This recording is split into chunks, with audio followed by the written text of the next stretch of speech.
Hi. So, I get bored quite easily and I do a lot with my hair. I change it colours, styles, and I wanted a fringe, so I've cut a fringe in, as you can tell. But then I realised, well, in the world of media, consistency. This isn't going to be consistent, and I truly apologise for that. I'm going to go from having a fringe to not having a fringe to having a fringe again. It's not magic, it's my mistake. So, yeah, that just kind of proves how much of a first time person this is for me and how I really don't know what I'm doing. But yeah.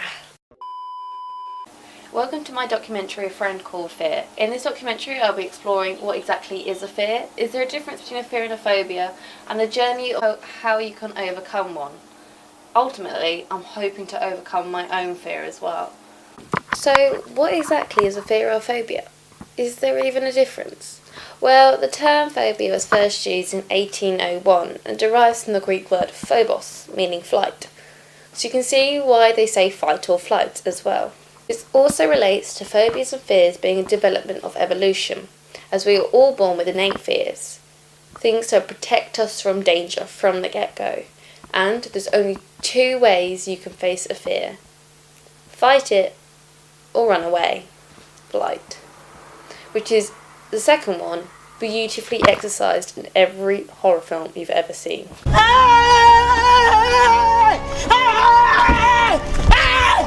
Why are you running? Why are you running? Someone else.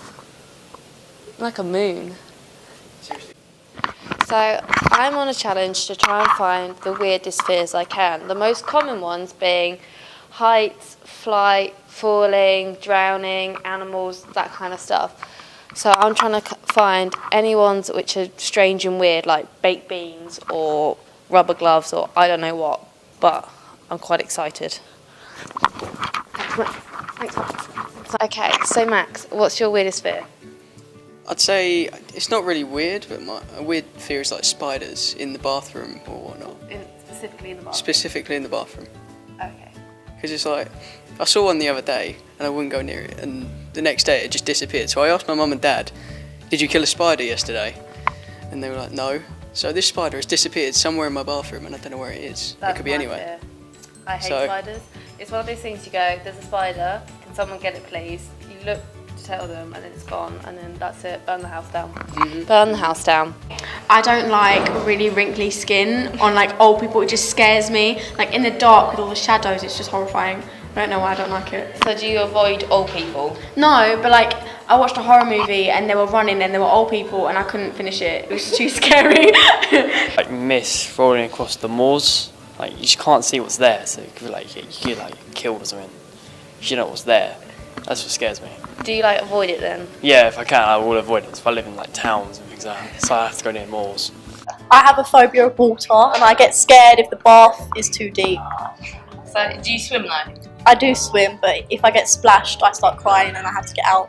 Do you know any reason why? Or? I almost drowned when I was younger in Crook Log swimming pool. I went too deep and yeah, I almost died. Yeah. My weird fear, it's loneliness. I don't like being lonely. I like to be around people and busy and stuff like that. I mean, it may not be weird, but I think it's weird because most people are scared of heights or birds or cars. Some people are scared of cars. I've not come across that yet, actually. No? No. You might come across someone scared of cars. Because I don't know what you'd be scared of a car about. I'll get run over. But yeah, I think that's the main. The driver, yeah. not the car. I have a weird phobia of feet. Like when people get their feet out, I get really scared. Like if they touch me, I'll just slap them away. Do you know why you've got this phobia? No, I just don't like them. Fair enough, thank you. I have a fear of ants. Any particular reason why? Two reasons, in fact. When the fourth Indiana Jones film was released in cinema, there's the infamous scene of the ants. The red ones where the man gets eaten alive, yeah.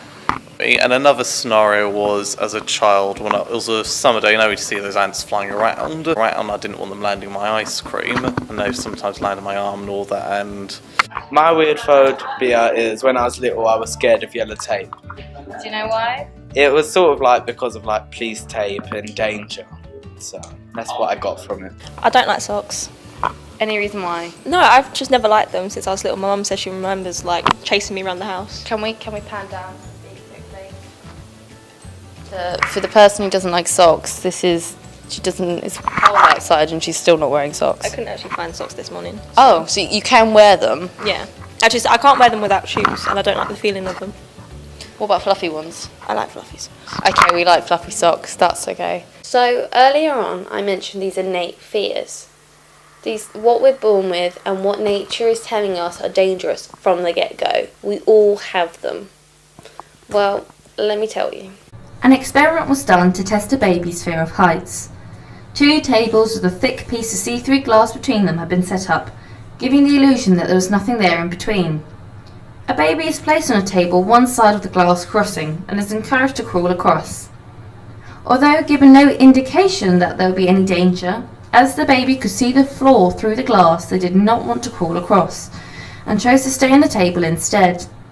They've decided for themselves that it wouldn't be safe, although it is, proving that they are scared to fall, even though they've not been taught yet that falling hurts. They repeated this experiment with several other babies, all of which doing the exact same thing, refusing to cross the glass. They also then used puppies and kittens to investigate whether they would believe there would be a risk of falling as well, and both the kittens and puppies stayed huddled together on one side of the table. What happened when the scientists tried this experiment out with ducks? The ducks happily waddled from one side of the table over the glass and to the other side. Why?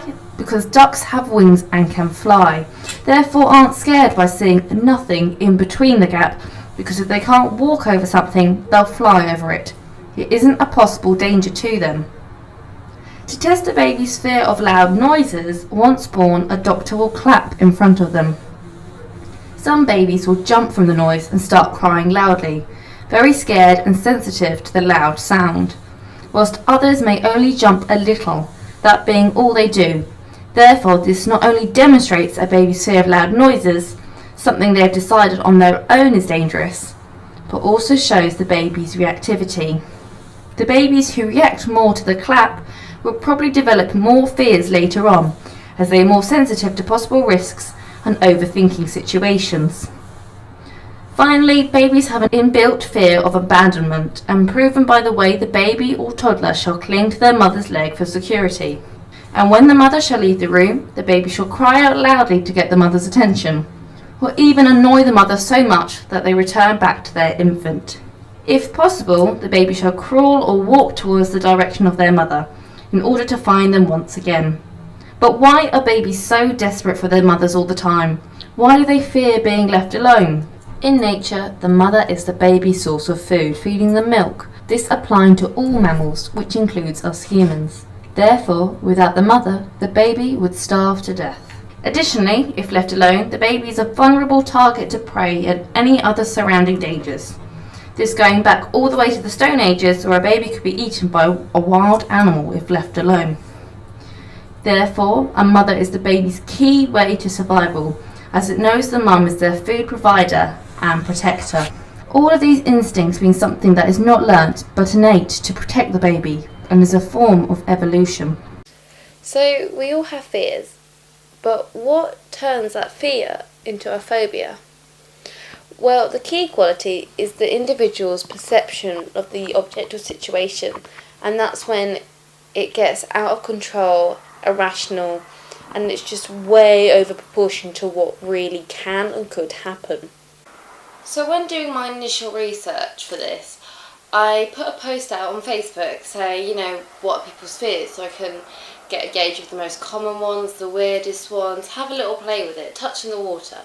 And this girl called Jenny commented about how she's got a severe fear of nausea and sickness, and how she's actually undergone therapy for it.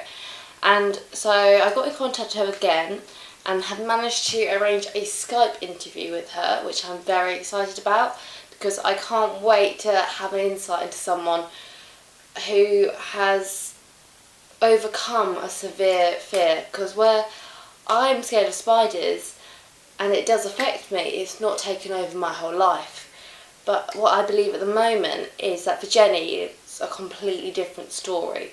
So I'm quite excited to hear her journey.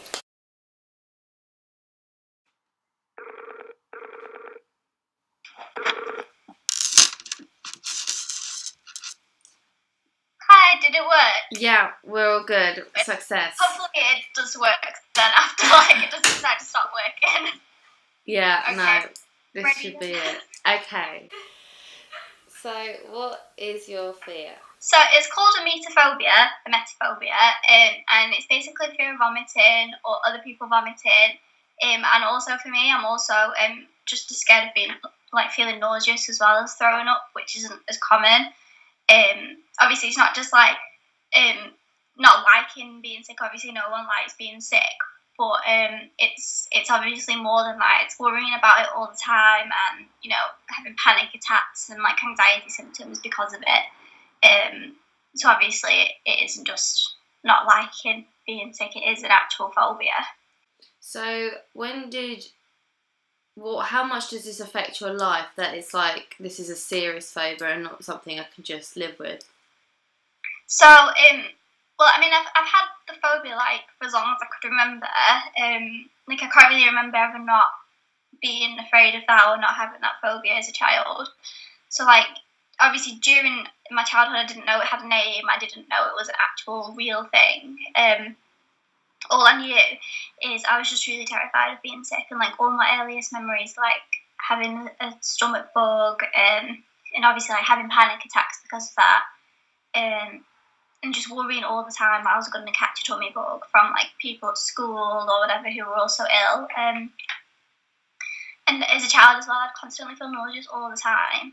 So my mum obviously just thought I was an ill child who was always feeling sick. But obviously recently I've realised that was just because of the anxiety of worrying that I was going to get a stomach bug. I've also got a list of qualities and characteristics that you have when you have a phobia, but you wouldn't necessarily have when you have a fear because it's not that extreme. Number one, it's persistent.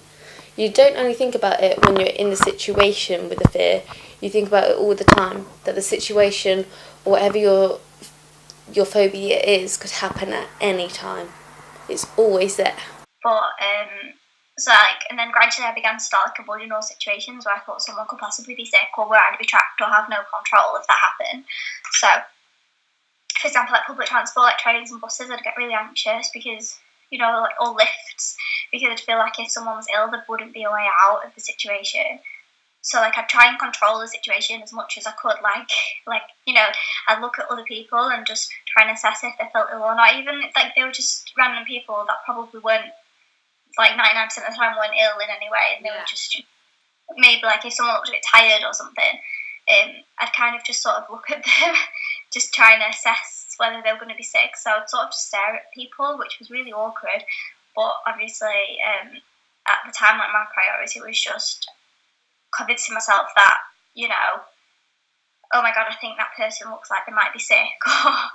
And I felt like I just had to keep watching them to try and keep some control on the situation. So I started to arrange my days around, worrying that people might be sick or trying to arrange what I was doing around the possibility of that happening. Number two is out of proportion to the danger. So your brain doesn't rationalise and go through steps. It jumps straight to the worst possible situation every single time. But then in my 20s, I started getting more scared of sort of catching stomach bugs and started being more aware of thinking that everything was covered in, viruses, germs that could possibly cause me to catch a stomach bug, like norovirus. I started to literally research it all the time. How you can catch it, how long it lives on surfaces, how you can avoid it. So that started becoming a total obsession. And I started just not touching anything. If I was going out, I literally just would totally avoid touching anything at all. It started off with just door handles and things, but then it just turned into I felt like everything was contaminated, and I just started washing my hands all the time to avoid catching stomach bugs. And my hands would just be bleeding and raw. For example, if I went to a restaurant, and I'd go and wash my hands obviously before eating. But then if I touch it, say if I touch my chair, I had to pull my chair in after washing my hands, I'd have to go and wash them again. Or if I touch the table or anything like that, I'd obviously start thinking my hands were contaminated. If I touch my phone after washing my hands, I'd think oh, now I've contaminated my hands again. So obviously it did get quite ridiculous. Number 3, it cannot be explained or reasoned with. No matter what someone could tell you, you're not going to die, you're not going to get hurt, injured, whatever you're thinking, you don't listen because your brain is telling you that they're wrong and it will happen.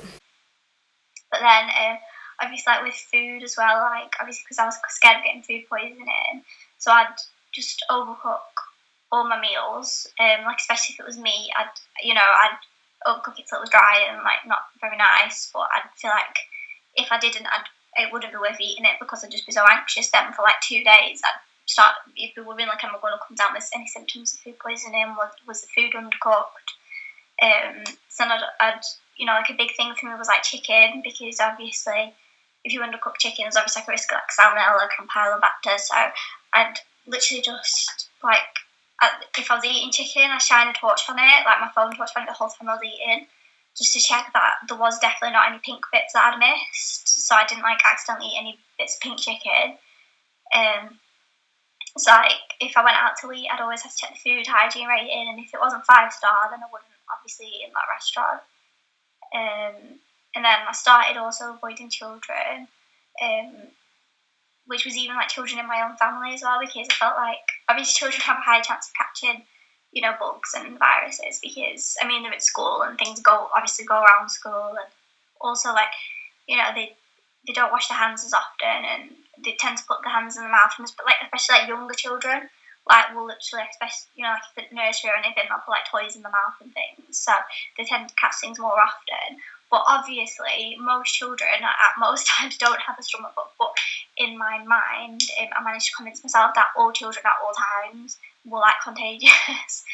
And like, it sounds really silly, but because I'd obviously think so, because if you have a stomach bug, after you start feeling better, you're still contagious for about 48 hours. So even if if there was a child and they weren't actually ill, I'd say to myself, well, what if they were like yesterday and now they're feeling better, they'll still be contagious. So it got to the point where I would literally just, in my mind, just think that like all children were like a danger for me catching a bug, which obviously was like really irrational looking back now, but that's just what like the phobia convinced me to believe. Number 4 is beyond voluntary control. You can't calm yourself down. You feel your whole body, it's not just your mind, your whole body is affected and it completely takes over. And then in 2014 it started getting a lot worse. I started sort of feeling nauseous every single day, and I didn't know why. I thought there must be something really wrong with me. I struggled to eat, I struggled to like leave the house to go to lectures or anything, because I just felt so nauseous. I felt like I was going to be sick all the time, and I just had no idea why. And I went to the doctor, I got like anti-sickness tablets, and I just used to take them constantly. Like they were like a crutch, like I couldn't go out. I didn't feel safe if I didn't have them with me. So at one point, while I was seeing doctors about the nausea, one doctor mentioned that the nausea could be from anxiety, and at the time I just dismissed that, and I was really offended, because I thought, like, I don't feel like I'm anxious in general. I thought, how can it be from anxiety when I don't have anxiety? So I just totally dismissed it. Was really offended. But then I had that nausea for probably about 9 months, just constantly, and then I joined in a metaphobia group on Facebook, where there's like literally thousands of people who all have the same like problems and the same fear. And I found that like the majority of the people on the group who also have emetophobia actually do also feel nauseous every single day. And that's actually like a really common symptom of the phobia. So although I hadn't felt like I was anxious, I didn't realise I was anxious. I was anxious because although I didn't have like general anxiety, I was anxious specifically about feeling nauseous. That was making me anxious. And then obviously, like sort of a side effect of the anxiety was then feeling more nauseous, which made me more anxious. So it was just a cycle that carried on and on and on. So then once I realised that it was a cycle, I did eventually just manage to break out of that slowly and stop feeling sick every day. So that was great. And the last one is that, to some degree, is disabling the individual, that they can't live their everyday life normally. it's always there affecting it somehow. If you think, I'm going to do this, I'm going to do that, you never just do it. You think about your phobia first and how that could come in. Like, as a teenager, it got a bit worse. Like, obviously, as a teenager, you know, like a big thing is like, you know, people inviting you to like the parties, and then especially like when I turned 18, you know, you want to obviously go out with your friends. I mean, I went to uni as well, so it was like obviously everyone was just going out all the time. Yeah. But obviously, a big fear for me was alcohol and being in situations like being in the club, because obviously I'd be worrying that people were going to be sick around me, and obviously you feel trapped as well. Like obviously in the club, if someone was sick, you might not necessarily notice until it happened. So that was my fear as well, that I'd just be trapped there and not be able to do anything about it or have any control over it. And then my other like main issue was like prescribed medication. If it had side effects of being sick, like antibiotics, I wouldn't take antibiotics if I was prescribed them, even if I really needed them, because obviously the side effect could be that you're not feeling nauseous or being sick. I mean, I actually got prescribed a tablet for my asthma called Montelukast. And I read in the leaflet there was that feeling nauseous was a side effect, but it was like a really rare side effect. But once I'd read that, I couldn't get it out of my mind. And for a whole year after being prescribed it, I was too scared to take it. And obviously the doctor there, he was really great, and he noticed like how much anxiety I was having and how much it was affecting me, and he was very understanding, and he suggested that I should try CBT therapy, which is cognitive behavioural therapy. And at that point, I then realised that there might actually be help out there. Like he said, it was very effective. So that was the point at which I realised, like, yeah, I can actually seek help for this. You know, for example, if I got set a challenge during the week to touch a door handle, I would learn that after touching that door handle, although I was very anxious at the time, a few days later I'd learn actually I didn't get ill and nothing bad happened. So the more and more that happened and I didn't get ill, the more that reinforced different thought patterns in my mind and kind of tried to undo what I'd told myself for years, which was that if you touch something you will get ill. And I was actually learning that actually no, I won't necessarily get ill. So obviously I was thinking a lot more positively through the therapy, and just learning that the worst case scenario just doesn't always happen. And so you've seen a big change and a big difference in how you are now and how the therapy's helped you. Yeah, definitely. Like obviously, as I said, I'm not constantly washing my hands anymore. Like my hands aren't like raw and bleeding now. I don't specifically avoid touching things anymore. It doesn't really like a care in my mind. If I touch something, I used to physically feel like my hand was contaminated.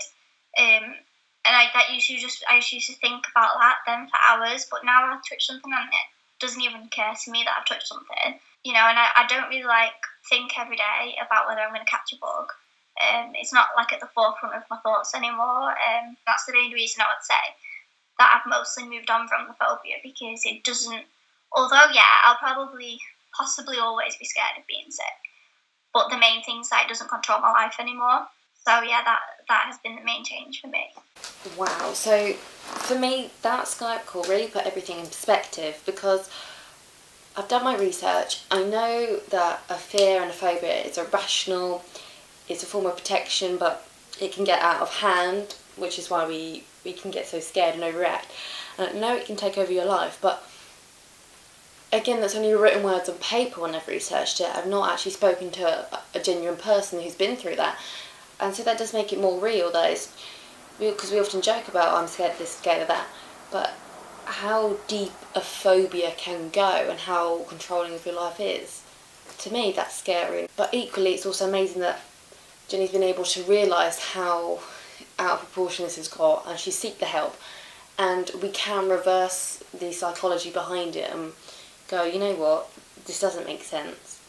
Take a step back and let's take control of the situation.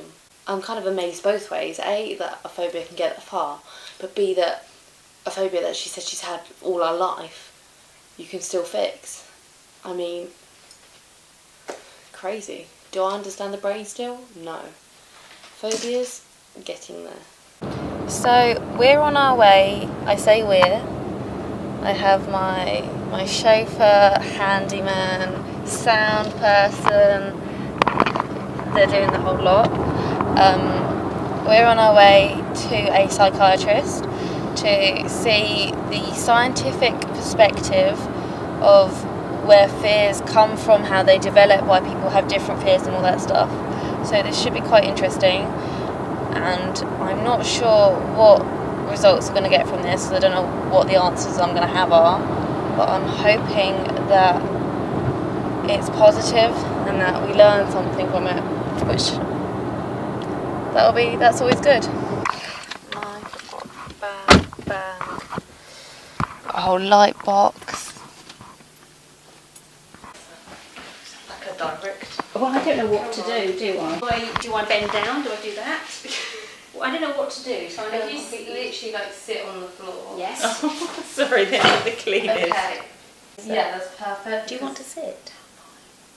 In a chair, I mean. I'm fine. What is your background?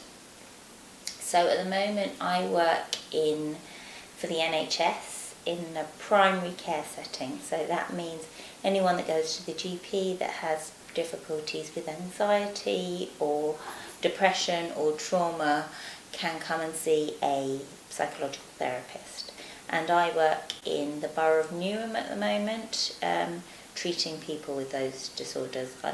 I'm a cognitive behavioural therapist, so that's what I use. How does CBT help someone overcome a fear? So CBT uses primarily what's called exposure. So it's the idea that what builds up fears is avoidance. So what we would try to do is get people to to expose themselves to the thing that they are fearful of. But the way I tend to work is I don't completely expose you to your greatest fear straight away, because often people won't come back for therapy. So we have a hierarchy of avoided situations, feared situations, and we start low and then we build up, getting people to address those fears. How can you further understand your fear, like how it started and where it's come from? So what we would normally do in therapy is we would try and make sense of the fear by going back into the past, because normally there is a link to the past. So often I would ask people, when was the first time you can remember feeling this way or feeling this level of fear? So that often gives us clues about where it comes from. It may come from certain traumatic experiences, or it may come from messages that someone's been told. Often people for something like health anxiety, very fearful of getting illnesses, may have had messages from their childhood around, needing to stay safe and, needing to not become ill, sort of negative messages around illness. Or they may have had experiences such as had something wrong with them and maybe the doctor's not being able to find the cause for that. So that develops what we would call beliefs about themselves, beliefs about the world. If everyone kind of develops their own fear from experience, why are there very common fears that a lot of people experience? Well, I mean, some fears, and what exactly do you mean by common fears? So heights, falling, flying, quite a lot of people scared of animals. Yeah, I mean, I think something like heights, fear of falling, these things are probably innate within us, aren't they? That these things are unsafe. The problem is, it's about the level of fear that you have. Something like, heights, for example. I think, if we're standing at the top of a high cliff and we're looking over and the wind is blowing, I think a fear there is quite a sensible thing to have, because there is a chance that we could fall over the cliff.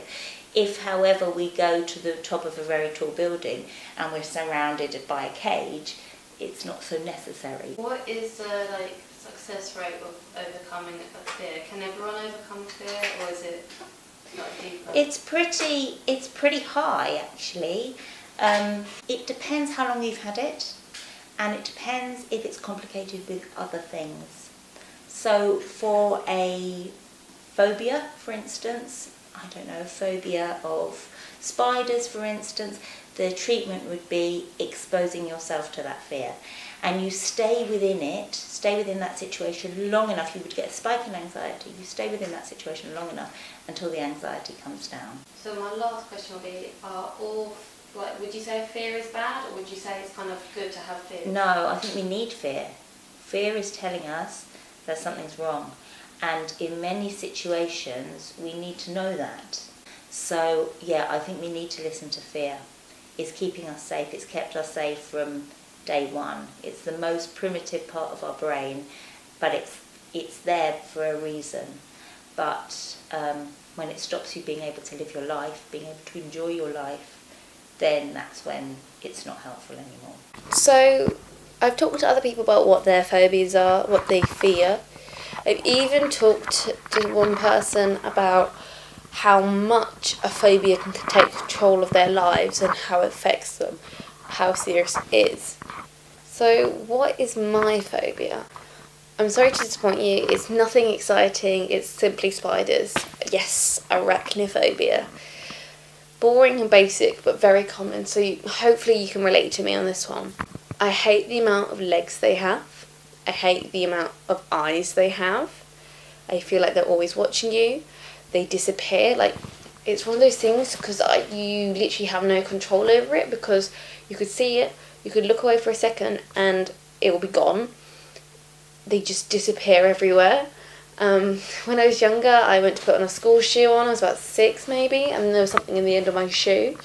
I thought it was maybe like a little pebble stone or something. So I took the shoe off, shook it out, and the spider the size of my hand fell out onto the carpet, and I screamed so loudly, like, it just came out of nowhere at me. I felt like the spider was coming at me. You know what I mean? Like, I hadn't done anything wrong. And then there's the second time when I've got out of the shower, so I'm completely naked. You know, what psychology would say is your most vulnerable, exposed kind of self. I went to put on my dressing gown, because it's, you know, one of those toweling ones, so, you know, don't worry. And there was a spider right in the back of it. So, and, like, they sneak up on me. This is not like I've not been in contact with spiders. Spiders come for me. Spiders, they know I'm scared, and they come and they find me. And if a spider's in my room, I can't sleep in there because I feel like I'm going to eat them in my sleep. That terrifies me. Like, if there's a spider, I have to completely leave the room, and I get very anxious. I feel my heart beat faster. I start like fidgeting and twitching. Like, it completely. Ugh. And yeah, I will just avoid anywhere where a spider could be. I saw a spider go into my wardrobe recently, so I've not been in my wardrobe. I can't go in my wardrobe in case the spider's still there. That is my fear. I really just hate them. I always have to ask someone else to sort the spider out for me. I realised I want to be independent. I want to take control, and I want to be able to take that spider out myself. You know, get that cut, get that paper. I will sort that out myself, which is why I'm going to try and hopefully overcome this. So it seems to be that the best way to overcome a fear is through exposure to it and getting used to the fear. Now, as my fear is spiders, that means I'm going to have to hold one. That's why I've come to Hensley Conservation Centre to try and overcome it. I'm really not looking forward to it, so I've dragged my mum in as well. It's at this point I wish I'd said my fear was meerkats, because that would have been a lot nicer. So I'm doing the spider experience, but someone else too has to as well. Which one's going to do it? How scared of spiders are you? Technically I'm not scared of spiders, I'm scared of daddy long legs, but spiders resemble them. Actually, I think when I see a spider I should be terrified. How scared are you, spiders? I think I'm quite scared, really. You rely on me to get rid of them, don't you? I am the spider catcher. I'd say you're better then. Oh, the person most scared is better? Yeah, because we can overcome it together. Ah, I see. No, don't like that. A bonding. You see how that logic works? Yeah, we're bonding.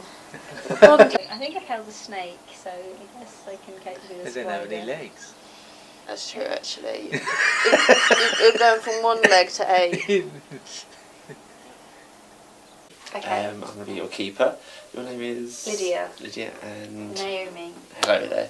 Have you done anything like this before? No. No, and it's a fear you're trying to overcome today. Yes. Is it a fear of reptiles and It's things specifically in general? spiders, Okay. but reptiles, I don't know.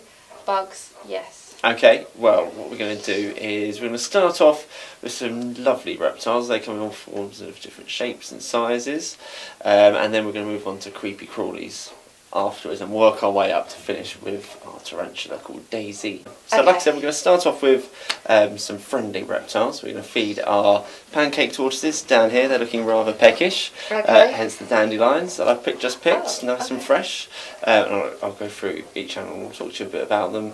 And we'll go from there. Dandelions are the perfect thing to feed tortoises. First of all, they're very low in moisture.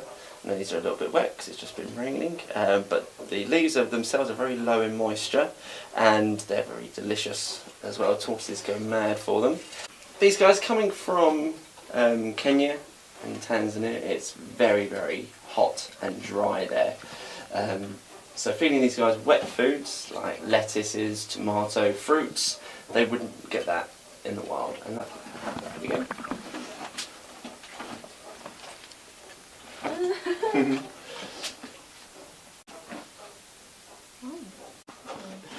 So pancake tortoises out in Africa, they are very good climbers. So what they'll do is they'll climb up a rock face and wedge themselves in between the rocks. The rocks themselves will be very, very warm, and that's what keeps them nice and warm and also sheltered from potential predators as well. Oh yeah, look, that one's gone for the flowers. Yeah, flowers are their favourite. Python, he comes from Africa. He lives in the grassy savanna plains of Africa. And you can see that's where he'd live because of the markings on his body. As you can see, it's a dark colour with this specific camouflage. That'll keep him nice and camouflaged in the grasses, hiding from things like small mice, small birds and rats. And they're called royal pythons because they were actually worn as like a jewellery by the royal family in Africa. And they're really highly regarded snakes in Africa. Apparently if one dies in the local village, they will hold a funeral ceremony for it. So they really care for these guys and hold them in really high regard. Stricter. Did you know you don't get poisonous snakes? Oh. There's no such thing as a poisonous snake. They're all venomous. Now the difference is venom needs to be sort of bitten and injected, whereas poison, you have to eat it for it to have an effect. Okay. So we wouldn't put snakes around our neck at any point. That's quite a bad thing to do because these guys are obviously constrictors. If they wanted to. If you got one stuck on your neck, how would you take it off? You'd have to be very quiet and slow. They're heavy. Yeah. But you can feel all those muscles working. These guys have loads and loads and loads of muscles in their body, much more than I don't know, it's not scary, but then it kind of is scary. Because of it's heavy, and then you can feel them move. Yeah. Option. He is quite heavy, quite right, it's like a small baby. So about 3 kilos? Something like that, yeah. Yeah. Just under, I'd say. Yeah. So this is a giant African millipede. This is one of the largest species of millipedes in the world. This is quite a young one at the moment, so it needs a little bit of growing to do. Fully grown, it would stretch from my wrist all the way to my elbow. It'd be about twice, maybe 2.5 times the size, the width, so it'd get a lot bigger. Well, I have counted this one's legs. Now they average. I'll tell you, there's a good way of doing it. They average between 200 and 300 usually. This particular one has 280 legs.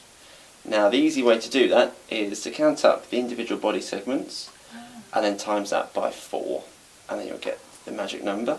And in this case, 280. That's quite a large one. So yeah, these guys, they will get bigger especially this one is quite a young one, and they can live till they're about 8 years old. Okay. Unfortunately, they spend their whole lives growing, and then when they get fully grown, a few months later, they would unfortunately die. So these guys, their main job is to clear up the forest floor.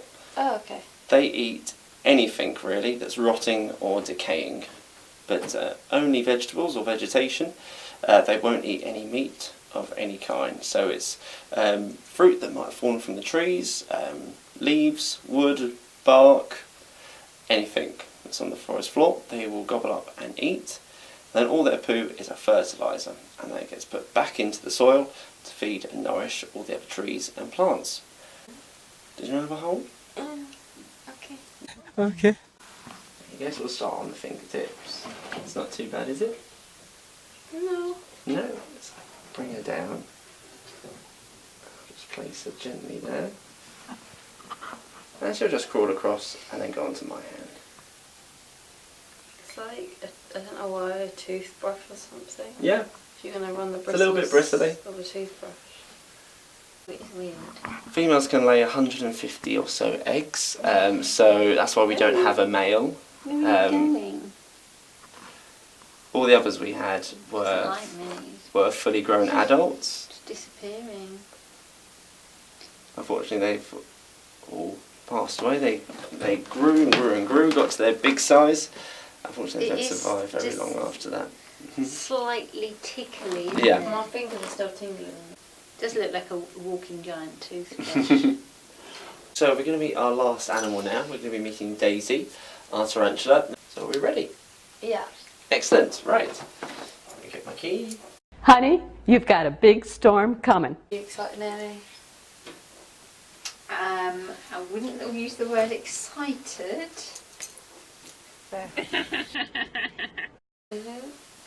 I read somewhere that they release their hairs when scared, and if you get the hair in your eye, it's really dangerous. I have my glasses on. I have contacts. I don't know why. I thought they were black, and I thought they were bigger. So this is Daisy. Now Daisy is a golden knee I can tarantula. see her web coming out already. So have a little look at her legs. You'll see they're a golden colour on her knees. Hence the name golden knee tarantula. She comes from South America. Oh, look, you can need one to South America. Okay, do her fangs do anything? Yes, so when she grabs food to eat, like a little cricket or a locust, she'll inject her fangs into that animal. She'll then release the venom, which will basically make that insides of the animal go like a bit like a liquid, and then she'll just suck that liquid out, and there'll be absolutely nothing left at all. What's the most harm she can do? It's the hairs on the read legs. if you get them in your eye. Yes. So when the tarantulas feel threatened, they flick hairs off their abdomen and their legs, and those hairs are really, really fine. And they go into the atmosphere, and if they get blown into your eyes or just land on your skin, it's an irritant, and it will really, really hurt. And they've got their abdomen here and 8 legs, and then their eyes at the very top there, and they've got 8 eyes. I don't like the eye bit. As well. I don't like the eyes. I don't. Did you want to have a hold? Yeah. Yeah? Yeah. So she's not going to move, she's just going to crawl gently over and sit on your hand. She'll be really gentle. Yeah, I don't like you, you don't like me. That's fair.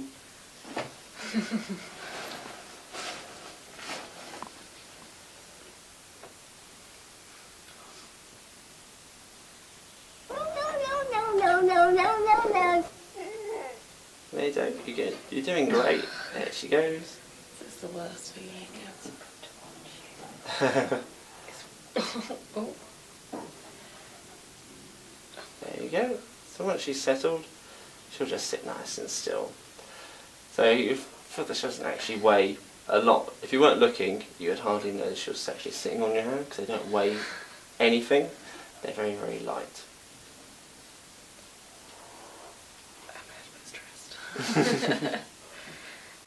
I still can't see the eyes, and I don't really want to see the eyes. They're really, really small. If you catch them in the light, you can see them slightly glistening, but they're the eyes really, are really the small. worst part for me. And also these Wait, how many? She seems to be having more legs than I thought she'd have.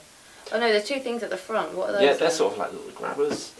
So they're not counted as No, legs. these two aren't legs. Okay, I think I don't like them. I mean, where's the other ones? I was like, oh, I don't know. And then holding them, I was like, I get more comfortable. Yeah. I'm still not comfortable. I still don't like spiders.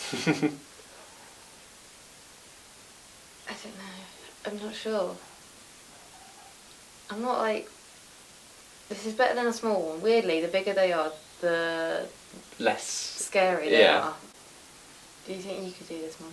I'll give it a go. Yeah. So what I'll do is I'll put my hand here and I'll just encourage her up and over. Oh my god.